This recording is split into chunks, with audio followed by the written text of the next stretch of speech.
This episode is brought to you by Progressive Insurance. Fiscally responsible, financial geniuses, monetary magicians. These are things people say about drivers who switch their car insurance to Progressive and save hundreds.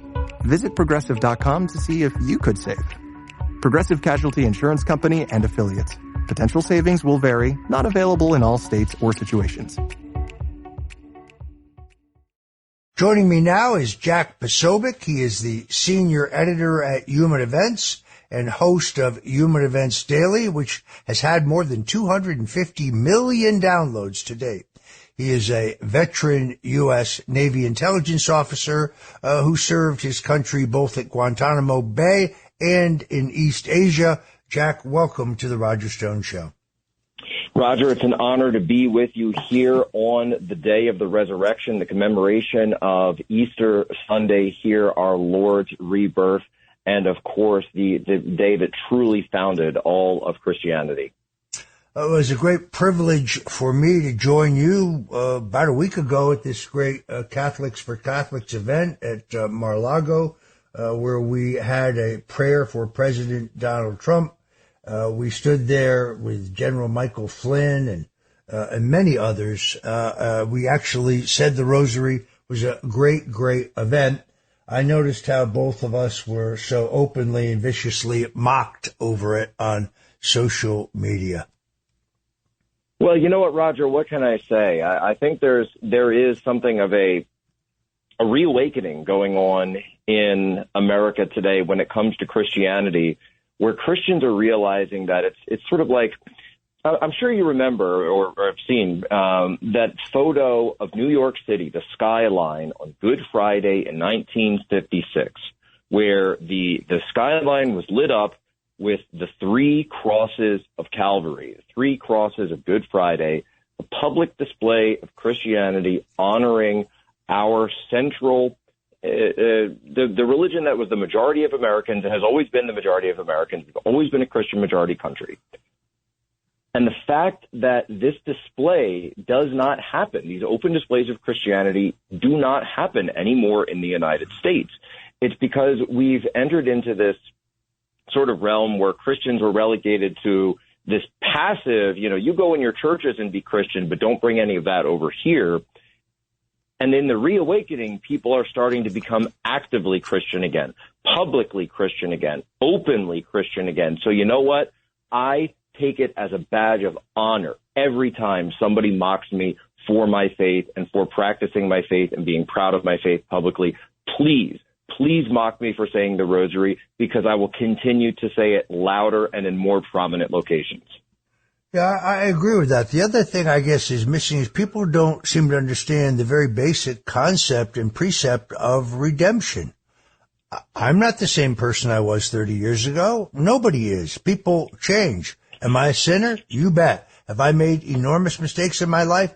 Name somebody who hasn't. As I said at that event, I was once one of the founders of Republicans for Choice. I, as a libertarian conservative, I kind of thought, well, the government shouldn't tell a woman what they can do with their body. But with the birth of my first great-grandson, roughly 5 years ago, coinciding with my the reaffirmation of my faith in Jesus Christ and my redemption in the blood of the cross, I changed my mind. And today I recognize that abortion is the taking of a human life. Other people may disagree. That's the great thing about America. You don't have to agree with me, but my views have changed. Don't throw in my face what I said 30 years ago. Look at what I believe today. People don't seem to understand that. Anyway, Roger, where would the Bible be without redemption? Where would the Bible be without Peter, the leader of the apostles, who denied Christ 3 times? At the time of the crucifixion, during the passion itself? Where would we be if King David had not been redeemed after committing adultery and murder? And it goes on, if Saul had not been redeemed as Paul. And I could go on and on. The Bible is filled with stories of God redeeming those that he chooses to work through as his vessels. And in fact, I would submit that God redeems people and chooses people who have fallen so that their redemption might be a sign to others. There's no question whatsoever that the Lord has many times worked through broken individuals. That is for certain. Anyway, there's a lot of questions about this horrific incident at the Francis Scott Key Bridge in Baltimore. You were one of the first people on the scene. I watched on social media. You headed there as soon as you heard about it. People say, of course, it was an accident. Others are asking questions as to how could this possibly happen? Was this an act of terrorism? What's your take? Well, Roger, here's what's interesting, and this one hits close for us, not only because of proximity. We only live about 30 minutes from that bridge. That's a bridge that my children and I go over on a regular basis, so often, in fact, that my kids even have a nickname for it. They call it the Dinosaur Bridge, or they used to call it the Dinosaur Bridge, and we rode over it every time that we went to Benji's Drive-In Movie Theater, which is a movie theater that's been open since 1956, by the way, the same year that the crosses were up in New York City, coincidentally, or perhaps not coincidentally. That's when America was its greatest. And this really hit home for our family. And so I went out there to try to find out what was going on. Couldn't get very close. We got some information, some more. But what's really interesting to me is that the authorities in Baltimore and the authorities in the federal government, they're not giving us the basic information about who was in charge of the pilotage of this vessel when all of this took place. Now, the way it works in every major harbor in the world and every major port is that a ship is not run by its own crew. It's not driven by its own crew. When a ship of that size pulls in, you would have someone come out from the local Harbor Pilots Association. This is unionized. And they will come out, meet the vessel both while entering and exiting port, inbound and outbound, and they will take control of the vessel and run the navigation and work with the ship's crew to get them through various situations like this. So that if you're going into a port like Baltimore or a port like Sri Lanka, where it was headed towards, I believe it was Colombo or possibly Trincomalee, or a port like Singapore or others, these major ports around the world, each of them has their own very specific set of characteristics, specific set of currents, of obstacles, challenges, and of course, a major bridge is going to be any function of that. And so there's a lot of questions that remain here about why we don't know who the pilot of this bridge was, because even before it strikes the bridge, if you look at the chart, if you look at the track of the motor vessel Dali, it's already out of the channel, even at the point where it loses electricity. So there were problems that were going on with the ship even before it lost power. There were issues happening already. Why was that ship brought out of its berthing if these problems were already occurring? And why was it ever put out to sea in such a way? There's no question that this should have been delayed, and all of these things should have been checked out while it was still dockside, while it was still pierside in its berth. Not only is it a massive systemic failure, but it also raises a lot of questions about whether or not, now people have said, could this have been a cyber attack? Could this have been the Russians as potentially some kind of reciprocity for U.S. involvement in what they claim is U.S. involvement in the Moscow terror attack? Could this have been the Chinese? Could have been the Iranians? Could have been some third non-state actor, et cetera? The question is, we don't have good answers from the Biden administration as to what cybersecurity implementations are currently in place to prevent such a thing from happening. And I'll say this as a prior Navy intelligence officer, that this was the exact type of way that we focused on protecting Navy ships and also going on offense against adversary navies to attempt to take over their ships. Look, Roger, you wouldn't try to target the missile systems or the launch capacities of these vessels. What you would do is you would target the operational systems. You would target the rudder. You would target the power. You would target the diesel generator. You would target the motors. You would target the rudder. That is the best way to render a ship of the line, a military vessel, ineffective or neutralized in any capacity. And go talk to the Naval War College up in Newport, Rhode Island. They'll tell you that's exactly what the current U.S. Navy is worried about should there be any at-sea conflagration with the People's Liberation Army Navy, the Chinese Navy, because they know that's exactly what would start happening. So the questions are, obviously We don't know yet whether or not this was a cyber attack, but it certainly does bear a lot of eerie hallmarks to one. How do we explain the fact that this bridge collapse, this calamity, was previewed in this Netflix film, Leave the World Behind, that was produced by Barack and Michelle Obama? I'm not imagining that. What do you think? Well, Roger, I know your friend Patrick Bet-David has made a lot of points of that, and it's very clear that that's exactly what happens in that film as well. We talk about predictive programming, and it is a massive cyber attack which takes down global shipping, which takes down global maritime trade in that film that's predicated on sort of a disaster that leads to the end of the world. And this is all done because of cyber warfare. This is the very next thing that happens from this ship. And we know that our country and our world is exceedingly vulnerable to this. And the idea is, I know people like to think that everything takes place in space and it's all satellites anymore, but it's still 90%. I say this, not as a promotion for the U.S. Navy, but it's true. 90% of global trade still takes place on the open seas. That is why what the Houthis are doing in the Red Sea, what any of these attempts to blockade the Red Sea and these sea lanes are doing, is such a monumental disaster for global trade. It's actually the first time we've ever had an on-land group conduct a naval blockade. It's very interesting. And so we need to understand how vulnerable we are. And it's very interesting that you have a movie that comes out, to much fanfare, lots of controversy, people asking these questions.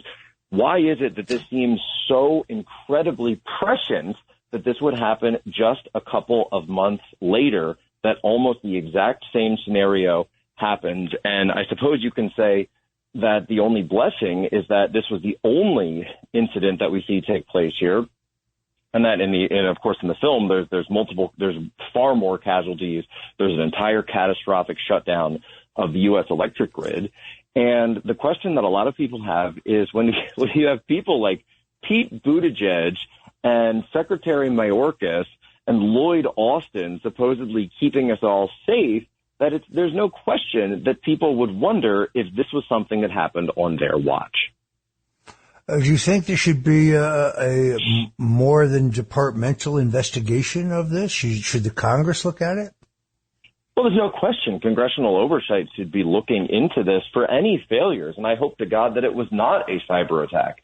And I hope to God that this wasn't some adversary messing with the United States. But even if it wasn't, then that begs a much harder question as to what actually went wrong here. Look, if there's a problem with your power, you don't leave berthing. It's simple as that. This bridge has been up for 50 years where we haven't had a ship do something like this. So what has gone wrong in any of the training protocols or in any of the systems that are supposed to be in place to prevent such a thing from happening? And the point that I keep coming back to is, why is it that we still don't know who the pilot was? These are some basic questions that congressional oversight and others need to look into this. And the administration would rather talk about racism and racial equity and blame this on conservatives and everything under the sun, rather than actually give us a basic accounting of what went wrong here. And unfortunately, Roger,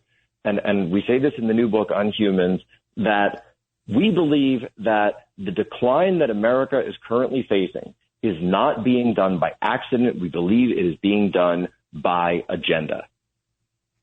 Obviously, our hearts go out to those who were killed or injured in this horrific event. But I was amused when President Joe Biden says he remembers very distinctly crossing this bridge by rail many, many times. Of course, there are no railroad tracks on this bridge. This guy lies so easily. It just rolls off his tongue. It's really quite extraordinary. It's amazing. And Roger, like I said, my kids call this the dinosaur bridge. As you're approaching, the reason is it sort of looks like the back of a brontosaurus, stretching its neck and tail out. So my kids called it the dinosaur bridge. You drive directly over it. No, there's no train tracks. There's no train tracks whatsoever. The Amtrak bridge is on a completely separate section of the bay, a completely separate, I believe it's actually a tunnel at that point, as a matter of fact, where Amtrak goes through. What Biden is doing, it's either, number one, a lie, or number two, he just legitimately can't remember because of his own mental issues, which is an issue of itself. So, Jack, you obviously served your country in uniform, and I know you have opinions here. What is the current state of readiness of our military? I keep meeting patriots who tell me that somehow they have this dream that the military is going to save the country. I think that's misplaced. But what is the status of our military strength and capability? Well, Roger, it's very interesting because we have a military where I would argue that, and I know people who are currently serving. I have family members and friends who are currently serving, people who are deployed all around the world. And there are patriots who are still in uniform, white hats, as you will. But at the same time, our current leadership of our military and our current readiness of our military are nowhere near where it needs to be in the face of these new global threats that we find ourselves in. And as we sit on Easter Sunday and we reflect on the sacrifice that Christ made for us to redeem our sins through his sacrifice and his return from the grave, we have to remember that these men and women are being sent out to and being asked potentially to sacrifice themselves. And what are they being asked to? I'll give you an example. This attack in which took place right on the border with Syria at this Tower 11 facility where we still have a base in Syria, in this region. It's actually right on the Jordanian side. And no question, no legal basis whatsoever to have bases in Syria. And yet we've got members of the Army National Guard and the Army Reserve in this base in harm's way with these Shia militias, Iranian-backed militias, from Georgia that are out there, and they're building things and they're constructing things on the base. What is the purpose? What is the goal? And then one of these drones, we find one of these kamikaze drones is able to come in and strike the barracks on those soldiers as they slept, Roger. This is just a couple of weeks ago. As they slept, they were able to penetrate our defenses by piggybacking on one of the American drones that was going up and coming back. They piggybacked that drone, penetrated our air defenses, got in, killed soldiers as they slept. And my question is, why, when we see this massive focus on diversity, equity, inclusion, and DEI programs, and transgender and political calculations in the military and egalitarianism and social programming, my question is, how much time are you spending on that versus how much time are you spending, number one, on making sure the military is putting its mission first? The military's mission, of course, is to protect America by threatening and at times going out and hurting the enemy, and then also making sure we're doing so in a way that is protecting our own troops and our own forces. I think the military has lost its way. I think the current military leadership has lost its way. I think it needs to be changed. I think we need new leadership in there, and specifically, if and when President Donald J. Trump returns to the administration, he needs to clean house at the Pentagon. And at times, I would say, Roger, there are times I feel like he should take everyone who's over the rank of colonel in the Army or Air Force or Marines, or anyone who's over the rank of captain in the Navy, and just give them their papers, and anyone who's got a general or admiral star, and just hand them their early retirement and appoint entirely new leadership to our military. All right, folks, if you're just tuning in, this is the Roger Stone Show. We're talking to Jack Posobiec, the senior editor at Human Events. And when we come back, Jack's going to tell us about his exciting new book. So don't go anywhere. We'll be right back with you here in a moment. Mic check. 1, 2. Are we recording? Hi, I'm Michelle Bernstein, an award-winning chef, restaurateur, and mom. I have a lot on my plate, including my psoriatic arthritis symptoms. That's why I was prescribed Cosentyx. It helps me move better. Cosentyx secukinumab is prescribed for people 2 years of age and older with active psoriatic arthritis. Don't use if you're allergic to Cosentyx. Before starting, get checked for tuberculosis. An increased risk of infections and lowered ability to fight them may occur, like tuberculosis or other serious bacterial, fungal, or viral infections. Some were fatal. Tell your doctor if you have an infection or symptoms like fevers, sweats, chills, muscle aches, or cough, had a vaccine or plan to, or if inflammatory bowel disease symptoms develop or worsen. Serious allergic reactions and severe eczema-like skin reactions may occur. Learn more at 1-844-COSENTYX or Cosentyx.com.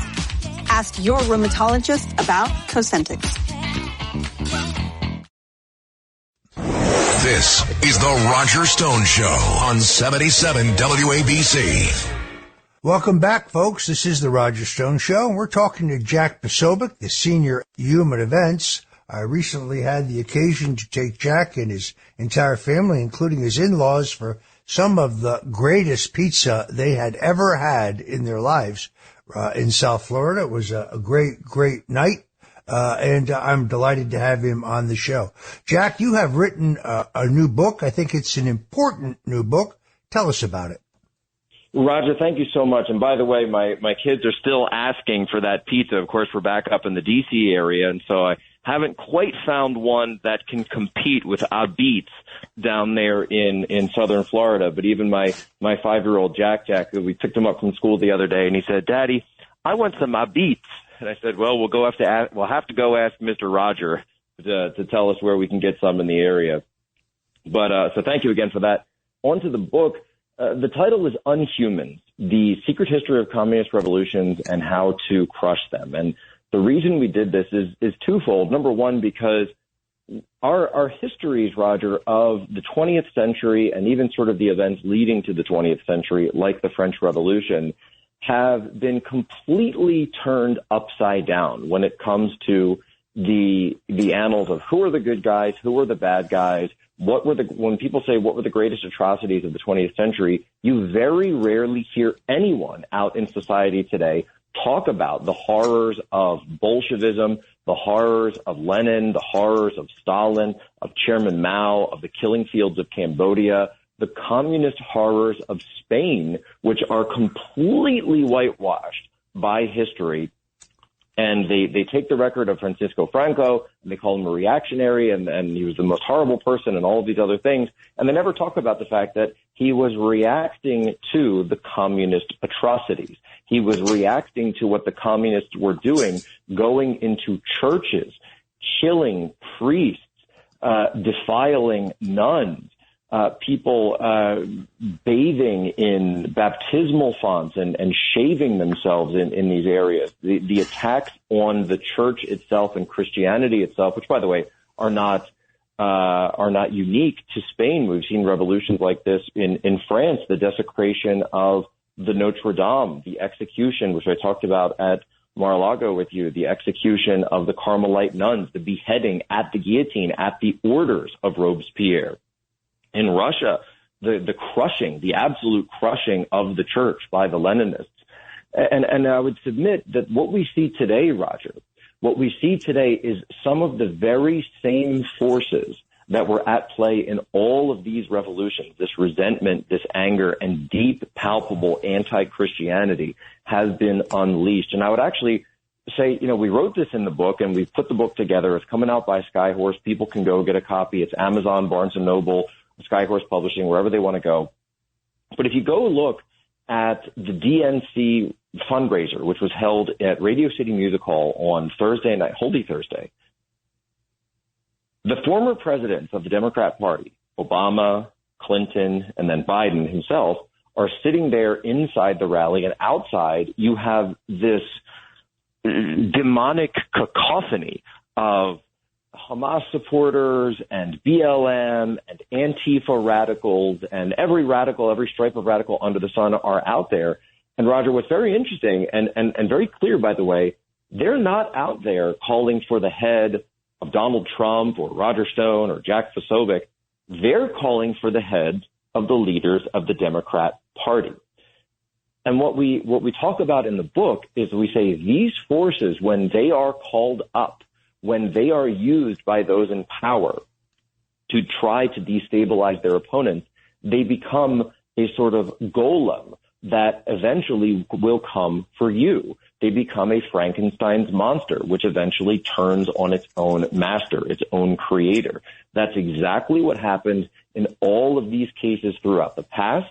That's exactly what we're seeing happen now here in the United States and throughout the West. And Roger, we have to be very open-eyed and very clear-eyed. And we go through, by the way, it's actually a hopeful book because at the end we go through, we explain the system of how this takes place. We explain what's happening now and how it's an irregular revolution. It doesn't follow the Civil War model of Spain or Russia. It's happening in sort of a 5G warfare battle space. But we also talk about what people can do. We talk about people like the great men of means. We talk about the folks at Rumble, people like Elon Musk, and of course people like Donald Trump can do to fight it on their own, or Michael Seifert and the folks at Public Square and what they're doing to create a parallel economy. And then we talk about what people can do on the local level, people in their churches, in their neighborhoods, in their parishes, men's groups joining together, women's groups, and mothers joining together and forming these groups to fight back, which we've already started to see a little bit at the school board level. Roger, we can actually take this country back and we can defeat these people, but we have to understand what's going on. And unfortunately, conservatives have not yet fully woken up to what is going on. All right, Jack, tell us the name of the book again and where folks can get it.